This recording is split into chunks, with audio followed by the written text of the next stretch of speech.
YSR Congress party బుగ్గైపోతుంది. అవునా కాదా అని మిమ్మల్ని అడుగుతున్నా.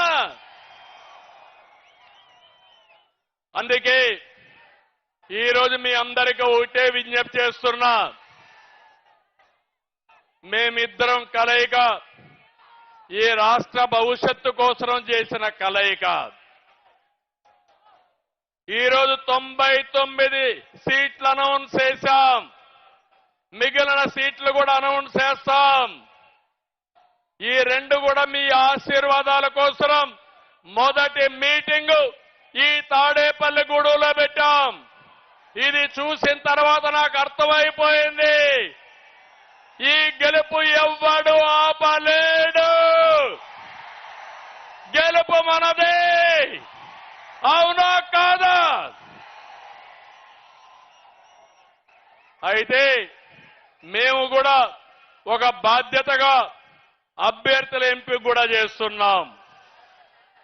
1,30,00,000 మందిని ప్రజాభిప్రాయం సేకరణ చేసి ఎక్కడికక్కడ అవగాహన చేసి ప్రజల్లో ఎవరుంటారో వాళ్ళనే అభ్యర్థులుగా పెట్టడానికి ముందుకెళ్తున్నాం. ఈ అభ్యర్థులు చూసిన తర్వాత జగన్లో భయం మొదలైంది. దీంతో మళ్ళా అభ్యర్థులు మారుస్తానంటున్నాడు. మన అభ్యర్థులు విద్యావంతులు, పేరున్న వారు. జగన్ అభ్యర్థులు స్మగ్లర్లు, రౌడీలు.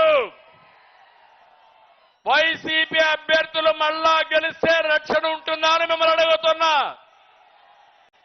అందుకే బూతులు మాఫియా నేతలు కావాలన్నా, ప్రజలకు సేవ చేసే మంచి వ్యక్తులు కావాలన్నా మీరే ఆలోచించండి. రాష్ట్రాన్ని పునర్నిర్మాణం చేసుకోవాలి, మంచి చేయాలని తపన మాలో ఉంది, సంకల్పం ఉంది, బాధ్యత ఉంది.